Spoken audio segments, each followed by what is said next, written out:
All right, hello everyone, and welcome to today's Gems of War video. And in this Gems of War video, I have for you my strategy guide from Maugrim Woods. And Maugrim Woods is one of the three nature kingdoms that has a life bonus that can also reach the Power 30 cap. That means that you should not be looking to max out Maugrim Woods until after you've already maxed out both Sulkari and the Forest of Thorns. Bear in mind that your other two nature life options are Bright Forest and Zhejiang, and both of those kingdoms could arguably provide more superior kingdom bonuses in comparison to Maugrim Woods. So on the other hand, this kingdom already has 7 more troops and 3 more weapons than you require to max it out, so you have a lot of options when maxing out this kingdom.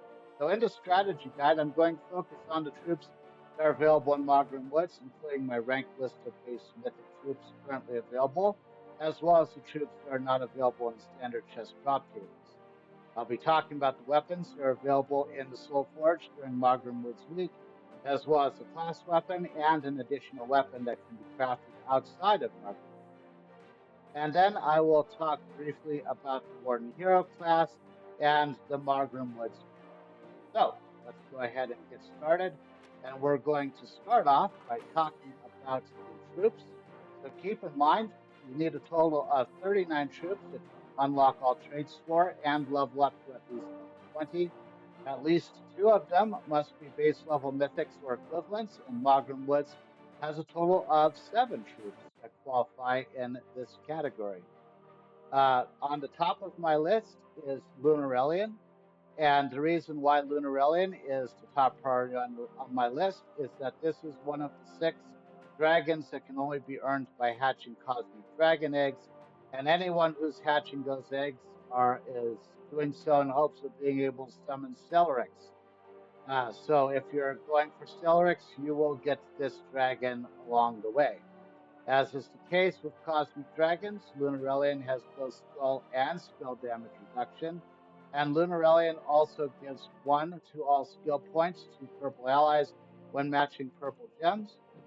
His spell damage that does damage to all enemies, converts 5 purple gems to purple dragon gems, which then explode all gems below them when matched, and can get a chance to get an extra turn based on the number of purple gems on the board. Second on my list is Midwinter Lycan, and this troop deals damage to all enemies, albeit less than Lunarelion, and creates a mix of 16 curse and freeze gems. Remember that curse gems count as brown gems and freeze gems count as blue gems, and cast the name status effect against a random enemy when that gem is matched. Midwinter Lycan is impervious and inflicts freeze and terror on a random enemy when matching 4 or more gems. So in cases where the restriction is a kingdom restriction from Maugrim Woods, Lunarelion is probably going to be your best DPS. However, if the team also needs to be a beast team, you'll need to use Midwinter Lycan instead.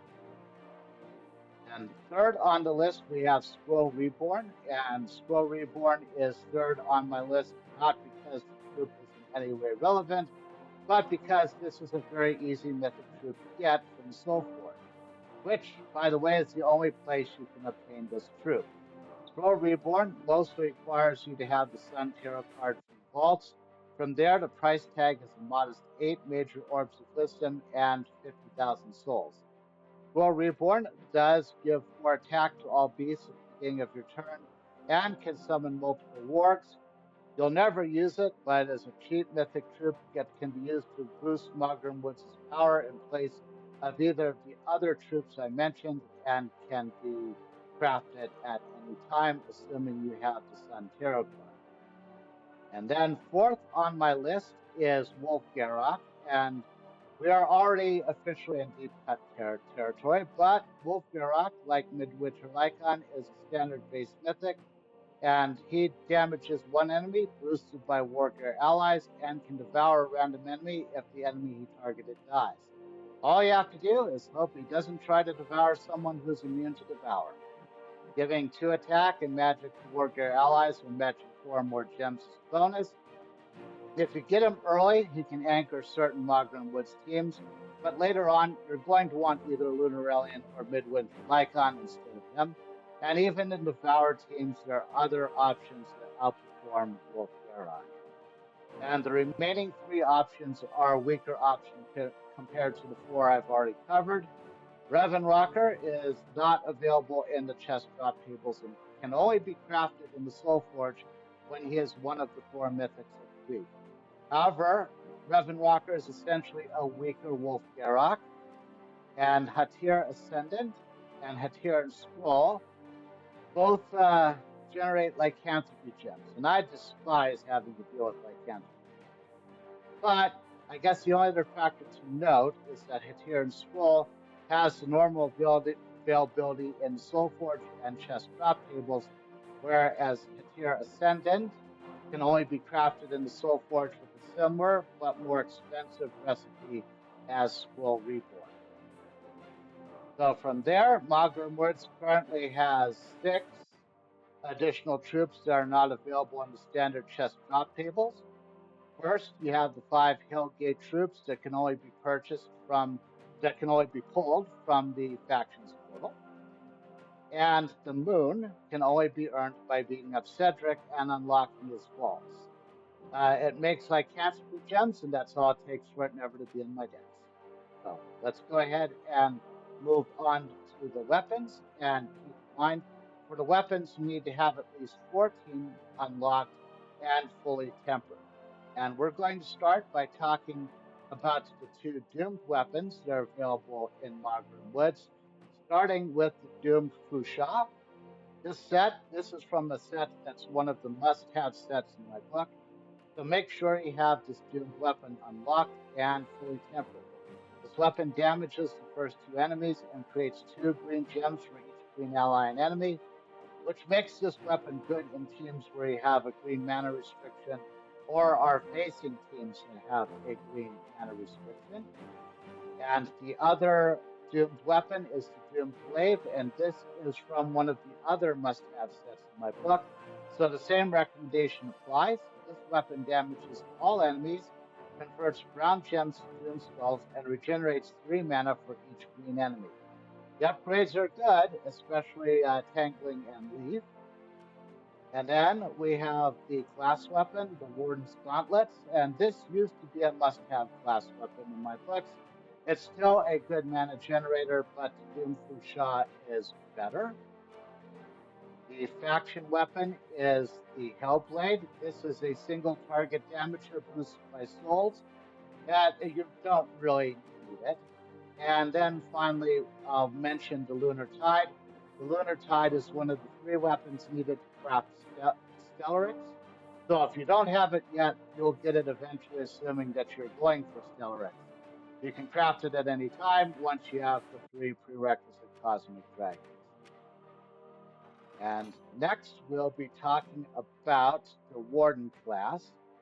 Now, the Warden class is a class that I think you're really only going to need to get Maugrim Woods to power 20. The best talent that's available is at champion level 20, and that is Nature's Aura. My recommendation is just get it done when you need it to get Maugrim Woods to power 20. Then you'll never have to think about it again. So now we go for the pets. As a reminder, you need to get 4 pets to level 20 plus 1 additional pet at any level. The Kingdom Boost pets are Lil Kirby and Starry Lil Kirby. So you'll unlock Lil Kirby by performing the pet rescues. And then you'll unlock Starry Lil Kirby by completing the epic trials during Maugrim Woods week. Slightly Judgy is the faction boost pet. You'll max this pet out automatically by obtaining the maximum renown in Hellgate. And then from there, Fennekit grants Fire Gem Mastery, and Little Lupus boosts War Guarantees. So, all the other pets are cosmetics.